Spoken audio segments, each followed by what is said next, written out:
काम नहीं करेंगे। हम कॉम्प्लेक्स एनालिसिस टूल में हम रोचिस थ्योरम के बारे में बहस कर रहे थे, हमने इसकी एग्जांपल्स की बहुत सारी। आज कुछ थोड़ी सी डिफिकल्ट एग्जांपल्स इसकी करते हैं और इसको आज एंड करते हैं और नेक्स्ट हम नेक्स्ट टॉपिक की तरफ जाएंगे। तो आज जो दो एग्जांपल्स देंगे थोड़ी सी टफ है, इसको हम करते हैं। सबसे पहले हमारे पास ये है कि नंबर ऑफ जीरोस जो पोलिनोमियल के हैं, आज हम एक्सपोनेंशियल की बात कर रहे हैं कि एक्सपोनेंशियल में हम कैसे डिसाइड करेंगे कि डोमिनेंट हमारे पास कौन सा फंक्शन है और दूसरा हमारे पास कौन सा है, ये हम कैसे डिसाइड करेंगे। एग्जांपल हमारे पास है कि find zeros of polynomial EZ is equal to 2 plus 3Z in the disk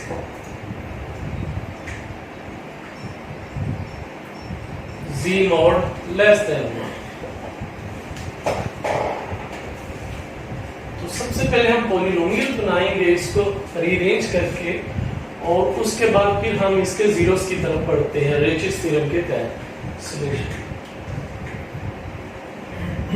हम फंक्शन ले लेते हैं f of z is equal to ez minus 2 minus 3z, यानी दोनों फैक्टर्स हम इस साइड पे ले जाए तो हमने उसको पॉलिनोमियल का नाम दे दिया कि हमारे पास जो f of z है ये एक पॉलिनोमियल है। अब हमने यहाँ से डिसाइड करना है कि हमारे पास डोमिनेंट टर्म कौन सी आएगी। वो जो डोमिनेंट टर्म होगी वही आपका f of x होगा और इसको हम p of x कह देते हैं, फिर डोमिनेंट टर्म को हम f of x कह देंगे। तो ये हमारे पास पॉलिनोमियल p of x है। तो हम सबसे पहले क्या करते हैं कि एक टेबल बनाते हैं, यहाँ पे टर्म लिखते हैं, यहाँ पे टर्म मॉड लिखते हैं और अब यहाँ पे डिस्क जो है उसके लिए z mod is equal to 1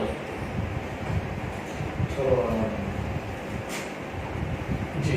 सबसे पहले एक टर्म लें इजी, इसका मॉड लें तो इजी मॉड जो है वो इजी आ जाएगा। अब यहाँ पे जो z मॉड है और उसकी जो वैल्यूज है वो 1 है, तो यहाँ पे जब आप z मॉड वैल्यूज 1 रखेंगे तो आपके पास ये आ जाएगा 2.71 82 81 एंड सब। तो z मॉड की वैल्यूज जो हमने 1 लिख ली। इसी पैटर्न से जब हम सेकंड टर्म का मॉड लेंगे तो वो हमारे पास 2 आ जाएगी और जब हम थर्ड टर्म का मॉड लेंगे तो थर्ड टर्म का जब मॉड लेंगे -3z मॉड तो हमारे पास 3z मॉड आ जाएगा। मॉड की वैल्यूज जब हम 1 लगाएंगे तो यहाँ पे 3 आ जाएगा। तो इसका मतलब ये है कि डोमिनेंट जो है वो टर्म कौन सी कर रही है, ये 2.71 82 81 ये आ रहा है और हम किन दोनों को ऐड्स कर रहे हैं कि वो डोमिनेंट रहेगा दूसरा। इन दोनों को अगर ऐड्स करते हैं तो हमारे पास 4 बन जाएगा और ये हमारे पास 3 आ रहा है। और हम यहाँ से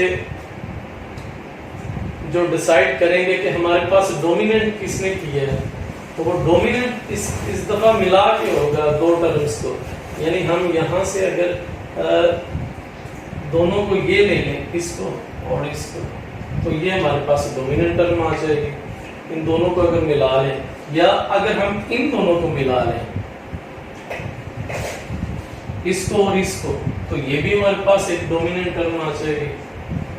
तो यहाँ से हम f of z ले सकते हैं कि -3z -2, ये हमारे पास एक डोमिनेंट टर्म है, दोनों को ऐड करके 5 आ रहा है। और g of z यहाँ से हम ले सकते हैं easy, यानी हमने डोमिनेंट ऐसी टर्म बनानी होती है कि जो बाकी टर्म्स के मुकाबले में सबसे बड़ी हो। तो इस दफा ऐसा मामला नहीं था कि कोई भी टर्म अगर इन दोनों को ऐड कर, ये अगर मैं डोमिनेंट ले लूं तो इन दोनों को ऐड करने पे ये डोमिनेंट बन जाएगी, 4 पॉइंट समथिंग चला जाएगा।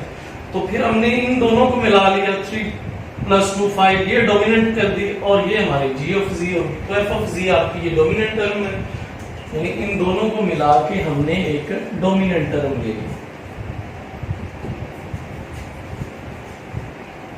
अब जब डोमिनेंट टर्म आ गई है तो फिर ये टेबल से तो क्लियर है कि एफ ऑफ जी मॉड जो है वो जी ऑफ जी मॉड से ग्रेटर ही है। और अगर इसको आप दोबारा फिर से करना चाहें तो आप कर सकते हैं कि एफ ऑफ जी मॉड जो है वो हम ले सकते हैं -3z -2 मॉड -2 कॉमन आने पे ये बन जाएगा 3z + 2 मॉड और less than equal to 3z mod + 2 और z मॉड की जगह पे 1 लगाएंगे तो ये इक्वल टू 5 आ जाएगा। और इसी तरह जब z का मॉड लेंगे वो इजी है, तो जब हम मॉड लेंगे तो EZ मॉड आ गया और EZ मॉड आप z की वैल्यूज 1 रख लेंगे तो हमारे पास E वैल्यूज आ जाएगी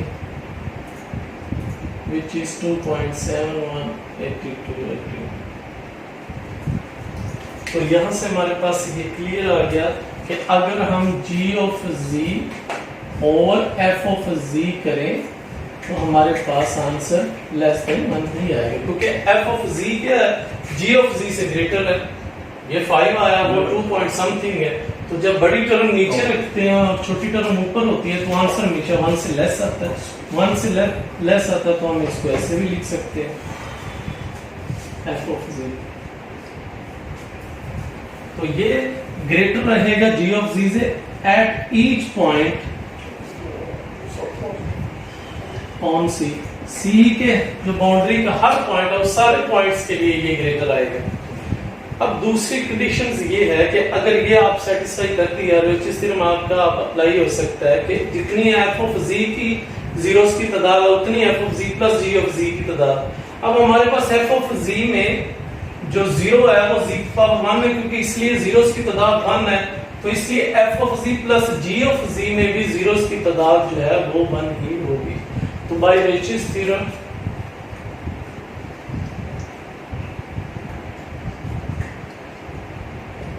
since f of z minus 3z minus 2 has 1 0,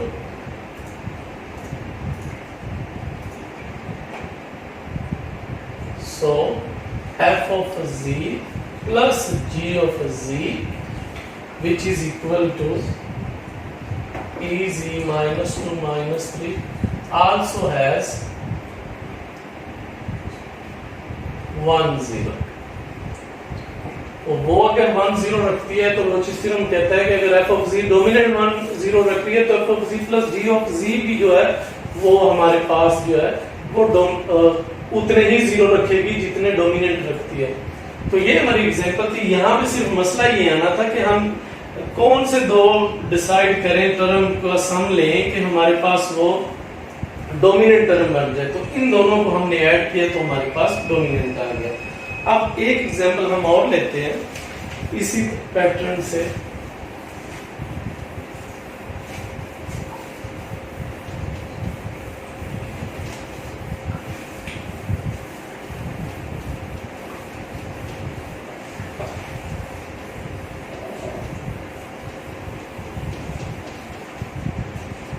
Prove that the function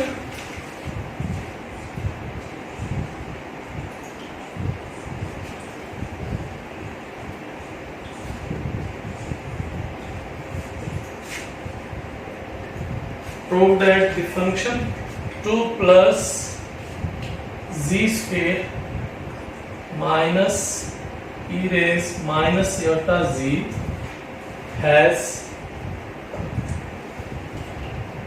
precisely 1 0 in the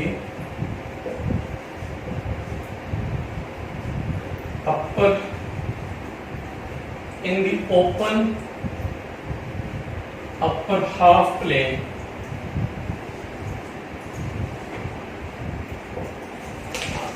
अब इस क्वेश्चन में देखें कंटूर हमें किस तरह से बताया गया कि in the open upper half plane, यानी हमने जो अब कंटूर लेना है ओपन अपर हाफ प्लेन का मतलब ये है कि आपने ये इस तरह से सेमी सर्कल बना, तो इस कंटूर में आपकी जो जीरोस आएंगी, पहले तो ये था कंप्लीट कंटूर इस तरह से होता था, सर्कल एक बनता था तो सारी जीरोस उसके अंदर आ जाती। अब कुछ जीरोस इसके अंदर आएंगे, हो सकता है कुछ जीरोस जो है वो आपकी इस साइड पे चली जाए, आउटसाइड कंटूर चली जाए, इसलिए बड़े एहतियात से ये क्वेश्चन है। उसमें तो सारा इस तरह से पूरा सर्कल ही आ जाता है। तो प्रूव दैट फंक्शन जो है has precisely 1 0 in the open upper half plane। अब हम ये इसको साबित करेंगे कि सिर्फ एक ही हमारे पास जीरो आए इस प्लेन के लिए। और अगर हमारे पास ये फर्ज करें ये इंटरवल के लिए गेमा है और ये माइनस गेमा है, तो हमारे पास जो इंटरवल इसके लिए बन जाएगा वो माइनस गेमा से गेमा बन जाएगा। इसकी यानी लेंथ जो है वो हम इस तरह से निकाल सकते हैं कि माइनस गैमा से गैमा की तरफ, गैमा से माइनस गैमा। तो सबसे पहले हम देखते हैं कि हमारे पास जो पॉलिनोमियल है वो क्या है, 2 प्लस जी square minus e raise minus एटा से। अब हम टेबल बनाते हैं और वहां पे देखते हैं कि डोमिनेंट टर्म कौन सी है। टर्म मॉड और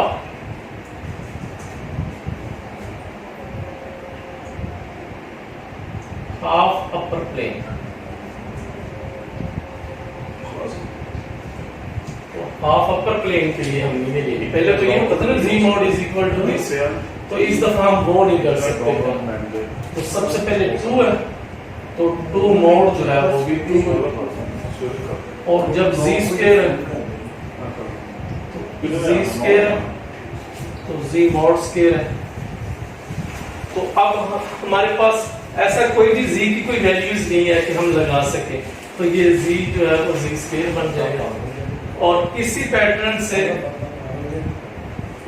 अगर हम ये लें माइनस ई रेज माइनस सेटा जी, इसके लिए मॉड लें तो ये हमारे पास आ जाएगा ई रेज माइनस सेटा जी मॉड।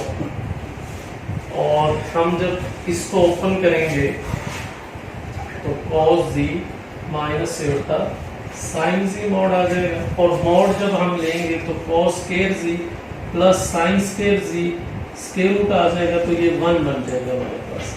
तो ये तो हमें हो गया कि इसका मॉड लेने पे आंसर जो है वो 1 आ जाएगा। लेकिन ये जो जी मॉड स्क्वायर है इसका हमें नहीं पता कि ये अब कितनी वैल्यूज है, तो इसलिए डोमिनेंट कौन सा कर रहा है और कौन सा नहीं कर रहा है ये जज करना मुश्किल है। लेकिन ये है कि इसकी वैल्यूज जो है ये 1 आ गई है। तो अब हमारे पास f ऑफ z जो है वो डोमिनेंट फंक्शन कौन सा हो जाएगा। अगर हम लेट कर लें f ऑफ z डोमिनेंट जो है वो 2 प्लस जी स्क्वायर है, यानी इन दोनों टर्म्स को मिला के हम डोमिनेंट फंक्शन एक कर लें, तो ये तो पक्की बात है कि ये हमारे पास 1 है, तो ये 1 और ये 2 है। अब इसका ही नहीं पता ना, तो इसका मतलब ये है कि ये इन दोनों के सम के मुकाबले में ये तो छोटी पड़ जाएगी, तो इसलिए हमने डोमिनेंट टर्म इसको मान लिया 2 प्लस जी मॉड स्क्वायर को। अब 2 प्लस जी मॉड स्क्वायर का जब हम मॉड लेंगे 2 प्लस जी स्क्वायर, 2 प्लस जी स्क्वायर हम जो टर्म ले रहे हैं, और दूसरी हम जी ऑफ जी ले रहे हैं माइनस ई रेज माइनस सेटा जी। और जब हम इसका मॉड लेंगे तो 2 प्लस जी स्क्वायर मॉड। अब ये वैल्यूज जो भी दे रहा है, लेकिन ये कंफर्म है कि ये वैल्यूज क्या है 2 से ग्रेटर है। अब कुछ भी इसमें ऐड कर देंगे स्क्वायर होके उससे तो ग्रेटर ही आ जाएगा, 2 से ग्रेटर है ये।